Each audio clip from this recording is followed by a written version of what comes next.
नमस्कार। तस्वीरें आप देख रहे हैं विवेकानंद सीनियर सेकेंडरी स्कूल से, जहां पर स्वदेशी जागरण मंच के द्वारा जो है एक कार्यक्रम का आयोजन जो है वो किया है। एक कार्यक्रम जो है कि स्वावलंबी भारत कैसे बने, किस तरह से आत्मनिर्भर बने, कैसे हमें स्वदेशी का जो है वस्तुओं का उपयोग करना चाहिए। और इसमें मुख्य अतिथि के तौर पर डॉक्टर अश्विनी महाजन जो है वो पहुंचे हैं। बातचीत करने का प्रयास भी करेंगे। आप लोगों से भी वीडियो को साथ के साथ शेयर जरूर कीजिएगा। और स्वदेशी के कार्यकर्ता बंधुओं और भगिनी, आप सभी का यहाँ पर प्रथम सत्र के अंदर इस अभ्यास वर्ग में स्वागत है, अभिनंदन है। मेरा जो विषय है वो है स्वदेशी की विकास यात्रा। और जब हम स्वदेशी की बात करते हैं और स्वदेशी जागरण मंच की बात करते हैं तो दोनों चीजें साथ में मिलती भी हैं और अलग भी। जो स्वदेशी है, आज हम जहां पर खड़े हैं, जिस वक्त के मुकाम पर हम खड़े हैं, वहां पर हमको ये देखना है कि एक भारत देश के रूप में हमारी क्या पहचान है, क्योंकि स्वदेशी में देश भी आता है। और भारत एक सिर्फ भूभाग नहीं है, भारत एक विचार है, एक संस्कृति है, एक जीवन दृष्टि है जो हमें विश्व से अलग करती है। इस देश ने सदियों से पूरे विश्व को एक संदेश दिया है, क्योंकि अगर हम आगे नाते अगर सोचें तो आर्थिक व्यवस्था ऐसा माना जाता है कि केवल लाभ कमाने के लिए नहीं है, बल्कि समाज के अंतिम व्यक्ति तक उसका कल्याण का भावना जाए, इस प्रकार की एक जीवन दृष्टि भारत की है। हमारे यहाँ अर्थ को धर्म से जोड़ा गया है, व्यापार को नैतिकता से जोड़ा गया है और उत्पादन को समाज सेवा के साथ जोड़ा गया है।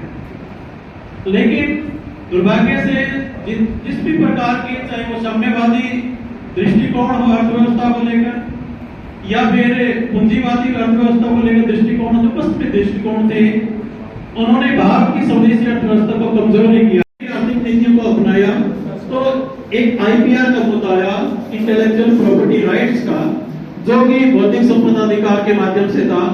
तो इसके अंदर भी काफी कुछ हमने इसके ऊपर, क्योंकि एक नया मुद्दा था, हमने काफी इसके ऊपर अध्ययन भी किया और सरकारों से भी बात की और हम उसमें मतलब आंशिक रूप से सफल हुए। लेकिन बड़े एक हर्ष का विषय है, उस समय तो इतने हमारे पास ज्ञान नहीं था, इतने अध्ययन नहीं था। अभी अपने पास स्वदेशी शोध संस्थान है इन चीजों के ऊपर, जो कि डॉक्टर साहब के नेतृत्व में भी वहां पर दिल्ली में चल रहा। बहुत सारे वर्टिकल के ऊपर इसमें बहुत सारे स्कॉलर्स इसके अंदर अपनी रिसर्च कर रहे हैं, ताकि हम एक किस्म से आर्थिक नीतियों के चौकीदार बन चुके हैं, ताकि अगर कोई भी इधर। आप सबका अभिनंदन है। जैसे कि अभी आदरणीय दुर्गेश जी बता रहे थे कि हमारा स्वदेशी जागरण मंच 1991 में जब बना तो उस समय की जो परिस्थितियां थी वो ये थी कि पूरी दुनिया में भूमंडलीकरण का एक दौर शुरू हो गया। अलग अलग विकासशील देशों में अलग अलग प्रकार की पद्धतियां चल रही थी, कहीं समाजवाद था, कहीं पूंजीवाद। विकसित देशों की बड़ी बहुराष्ट्रीय कंपनियां और उनकी सरकारें, उनको ऐसा लगने लगा कि जो लाभ वो कमाना चाहते वो लाभ वो कमा नहीं करते, टैरिफ लगाते हैं, नॉन टैरिफ बैरियर्स लगाते हैं, अपने देश के स्वास्थ्य की रक्षा के लिए अपना पेटेंट कानून बनाते बैठे। अभी जी पेटेंट कानून के बारे में भी बात कर रहे थे। अपना पेटेंट कानून कैसे बना सकते हैं? दुनिया में चलेगा तो हमारा कानून चलेगा। इसलिए दुनिया की सरकारों को हमारी नीतियों पर चलने के लिए बातें करना है तो क्या तरीका अडॉप्ट किया जा सकता है।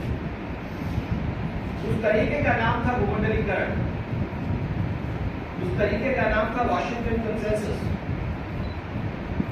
ये कहा कि दुनिया भर में एक ही प्रकार से आर्थिक नीतियां चलेगी और हमें समझाने की कोशिश हुई कि आप इन नीतियों को अपनाओगे तभी आप विकास कर पाओगे। आप तो अल्प विकसित हो, आपके यहाँ तो बहुत गरीबी है, नाम आता है तो उसको बोलते हैं मताक्य। तो कंसेंसस लिखा तो इसका मतलब ये हुआ कि दुनिया भर में मताक्य हो गया क्या? नहीं, उसके आगे लिखा था वॉशिंगटन। वॉशिंगटन कंसेंसस का मतलब है कि वॉशिंगटन शहर में जो संस्थाएं चलती हैं, कौन सी है? इंटरनेशनल मॉनेटरी फंड, कौन सी है? वर्ल्ड बैंक, कौन सी है? यूएस ट्रेजरी, क्योंकि अमेरिकी सरकार वॉशिंगटन से चलती है।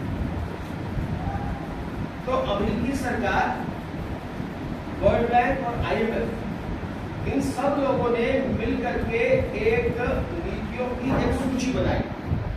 इन नीतियों पर आपको चलना है। ऐसे में वो नीतियां कौन सी थी?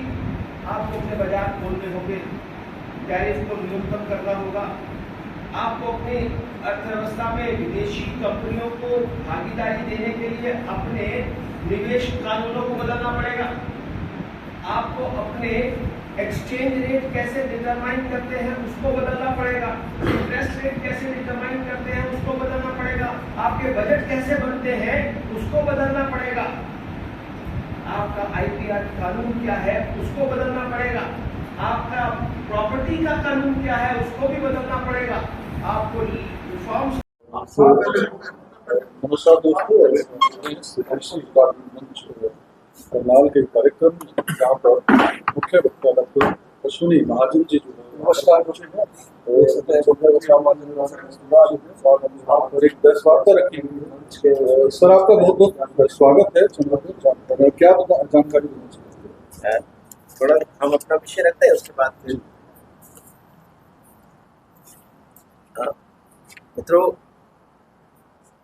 स्वदेशी जागरण मंच 1991 से देश में आर्थिक राष्ट्रवाद को आगे बढ़ाने, विदेशी परस्त नीतियों के खिलाफ काम करने, ऐसे तमाम विषयों को लेकर जहाँ पर देश में रोजगार, देश में आर्थिक समृद्धि, इन सब को आगे बढ़ाने का जो काम है, वैसी नीतियाँ बने, इसके लिए काम करता है।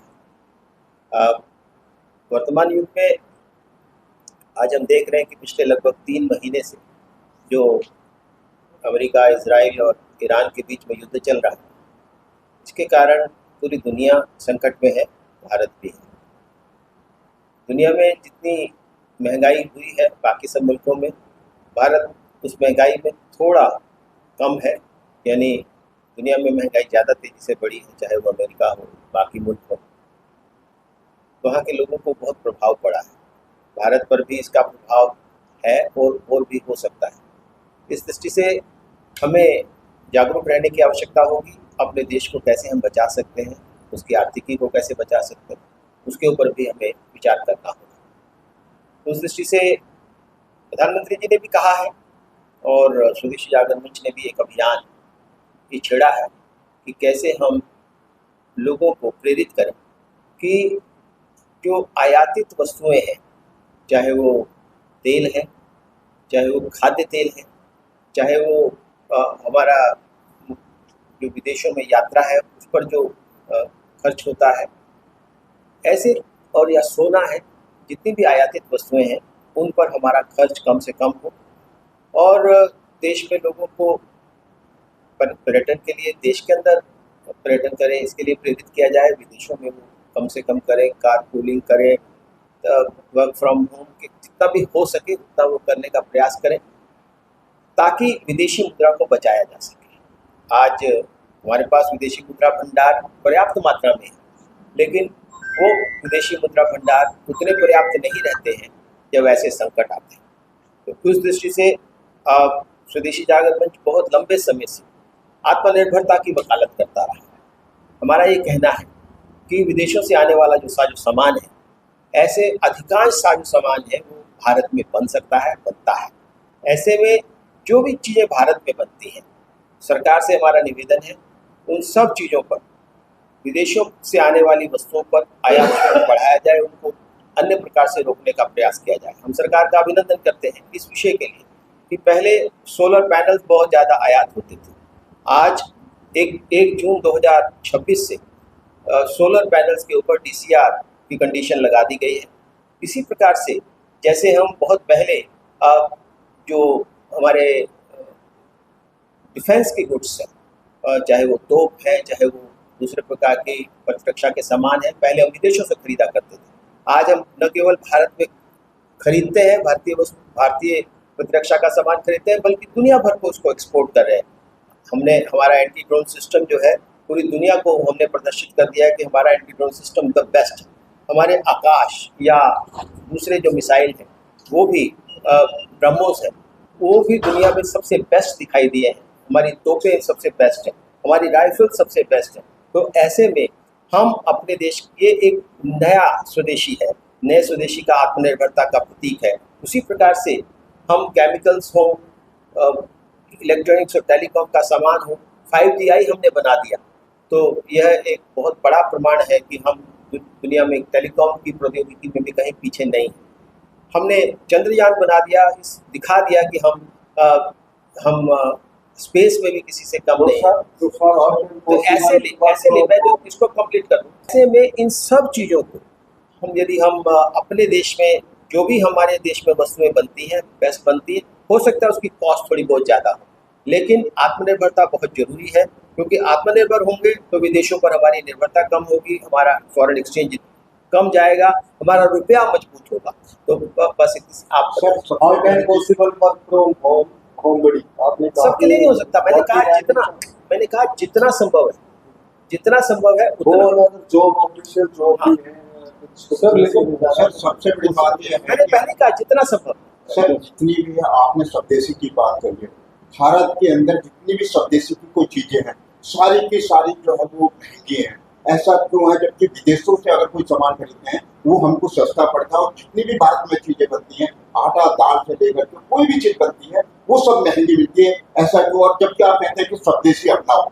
देखिए, तो पहली बात ये है कि खाद्य वस्तुएं भारत में सबसे सस्ती और अच्छी, सबसे बढ़िया है। जब आटे दाल की बात करते हैं, बाकी जो चीज़ें सस्ती आती हैं वो अंतर्राष्ट्रीय षड्यंत्र के तहत आती हैं। हमारे उद्योगों को नष्ट करने की दृष्टि से डंपिंग की जाती है।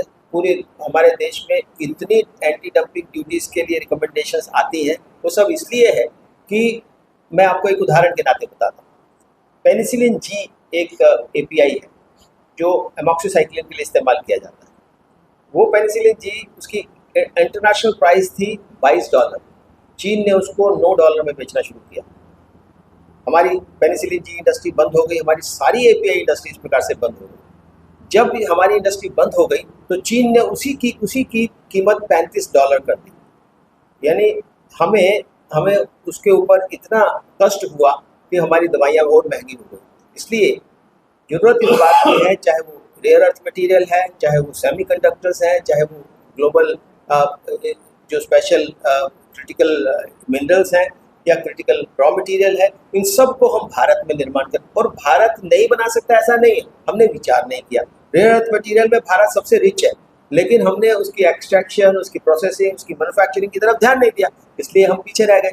इसलिए आज का ये जो अवसर है वो पहले, जैसे कोविड ने हमें एक अवसर दिया था, आपदा में एक अवसर आता है, जिस प्रकार से कोविड ने हमें एक सबक दिया था, उसी प्रकार से ये युद्ध भी हमें सबक दे रहा है कि हम आत्मनिर्भरता की तरफ आगे बढ़े। यही स्वदेशी जागरण मंच का संदेश है। युवाओं को सबसे बड़ा महत्व देते हैं, और महत्व देने के बाद में युवा जिस तरीके, मुझे इस सारी चीज़ों में ये सोशल मीडिया जो चीज़ें हैं जो चलती रहती हैं, इससे मुझे लगता है कि हमें वास्तविक जो देश के समक्ष मुद्दे हैं उसकी तरफ आगे जाना है। जैसे यूएस ट्रेड डील के ऊपर टैरिफ, जैसे यूएस में ज़्यादा टैरिफ लगाती है और हम नहीं लगा पाए, तो ये भी कहीं ना कहीं स्वदेशी। मैं यहाँ पर आपके माध्यम से बताना चाह रहा हूँ कि यूएस ट्रेड डील एक फ्रेमवर्क केवल था, कोई डील अभी नहीं हुई है, ना होने वाली है। और मैं यहाँ पर केवल इतना से बताना चाह रहा डे हूँ। बाई डे हाई पेट्रोलियम हमारा रुपया गिर रहा है और इस तरह का क्या मैं वही कह रहा हूँ। आर्थिक बात करें इकोनॉमी की, मैं वही कह रहा हूँ, अगर रुपये को बचाना है तो आत्मनिर्भरता और स्वदेशी ही एकमात्र रास्ता है। अगर मैं आपके माध्यम से भारत सरकार को भी यह निवेदन कर रहा हूँ कि विदेशों से आने वाले सामानों को रोकने का प्रयास करें। जहां एंटी डंपिंग ड्यूटी लगानी है एंटी डंपिंग ड्यूटी लगाएं, जहां सेफगार्ड मेजर्स करने हैं वहां सेफगार्ड मेजर्स करें, जहां क्वालिटी कंट्रोल ऑर्डर्स निकालने हैं क्वालिटी कंट्रोल ऑर्डर्स निकालें। लेकिन किसी भी तरीके से विदेशों से आने वाले सामान को, आज हो सकता है कि जैसे आपने पूछा कि हमारा सामान 4% 5% महंगा हो, लेकिन हमें समझना होगा कि हमें अपनी कॉस्ट ऑफ प्रोडक्शन को भी नीचे लाना पड़ेगा। जो उद्योगों को बिजली महंगी मिलती है उसको सस्ती करनी पड़ेगी। मैं यहाँ राज्य सरकारों से भी और केंद्र सरकार से भी ये निवेदन करना चाहता हूँ कि हमें जो भी उद्योगों के लिए कच्चा माल है, उद्योगों के लिए बिजली है, पावर है, बाकी और सारे सामान है, उसको कैसे हम सस्ता पहुँचा सके, लॉजिस्टिक कॉस्ट को जैसे कम कर सके। दुनिया के साथ हमने अगर कंपटीशन करना है तो इन सब लॉजिस्टिक कॉस्ट को, सब चीज़ों को कम करने की ज़रूरत है। आत्मनिर्भर भारत एक ऐसा सक्षम उपाय है। मैं आपको बताना चाह रहा हूँ फ्रीडम आफ्टर डेज है, ये तो एक प्रतीक है, एक सिंबल है कि हाँ हम इमीडिएटली क्या कर सकते हैं। लेकिन मैं जैसे कहा, लॉन्ग रन में हमें अपने उद्योगों को समर्थन देना पड़ेगा। मैं संरक्षण की बात नहीं कर रहा हूँ। कई बार लोग बोलते हैं कि हमने एंटी डंपिंग ड्यूटी लगाई तो वो संरक्षण है, नहीं, ये रेमेडी है। यानी अगर विदेशी हम जानबूझ करके हमारे उद्योगों को नष्ट करने के लिए यहाँ पर डंपिंग कर रहे हैं, सस्ता सामान बेच रहे हैं, तो वो उसको अगर बचाना वो संरक्षण नहीं है, वो एक इलाज है, रेमेडी है। और उन देशों को भी एक सबक है कि हाँ हम आपका हर चीज़ पर रोक लगा सकते हैं। सर, आपका मुख्य लक्ष्य? हमारा लक्ष्य देश को आत्मनिर्भर बनाना, आगे बढ़ाना, और जो इस समय जो इमीडिएट जो संकट है उसको हम कैसे उसका समाधान कर सके। हमारा जो हमारे देश की देशभक्ति जनता से जो अपील है वो ये है कि तेल और गैस का कम से कम उपयोग करें। आज मैं यहाँ आपके माध्यम से ये भी बताना चाहता हूँ कि हमारे यहाँ बिजली अब सरप्लस हो रही है। हमारे जो सोलर इंस्टॉलेशन से या विंड इंस्टॉलेशन से हमारी बिजली अब सरप्लस होती जा रही है। तो इसलिए उस सरप्लस बिजली का उपयोग हम करें, बिजली का ज़्यादा से ज़्यादा हम रसोई ईंधन के रूप में भी इस्तेमाल करें। गोबर गैस की बहुत संभावनाएं हैं, हमने अभी तक उसको पूरी तरह से तलाशा नहीं है। बायोगैस के माध्यम से न केवल हम बायोगैस निर्माण कर सकते हैं, हम बहुत बड़ी मात्रा में नेचुरल फार्मिंग के लिए, ऑर्गेनिक फार्मिंग के लिए मटीरियल तैयार कर सकते हैं, केमिकल फ्री फार्मिंग कर सकते हैं। और जो हमारा भूजल नीचे गिर रहा है उसको भी हमें ठीक करने की आवश्यकता है। और अपने जो देश में एक्सपोर्ट्स को भी आगे बढ़ाने की जरूरत है। जैसे एक यही है कि हम केवल हम इंपोर्ट कम करें, अपने विदेशी मुद्रा बचाएं, इससे ज़्यादा ये भी जरूरी है कि हम एक्सपोर्ट ज़्यादा से ज़्यादा करें। और एक्सपोर्ट की बहुत संभावनाएं हैं। जो वन डिस्ट्रिक्ट वन प्रोडक्ट वाला जो पॉलिसी आई है उससे भी होगा। और हम अपने जो आर्टिजन्स हैं, बाकी सब चीज़ों के एक्सपोर्ट्स हैं, उनके सरकार को इसके बारे में भूमिका निर्वाह करनी पड़ेगी। हमारा यही कहना है कि देश की पूंजी, देश का हाथ, देश का पैसा, देश के पास। Thank you sir.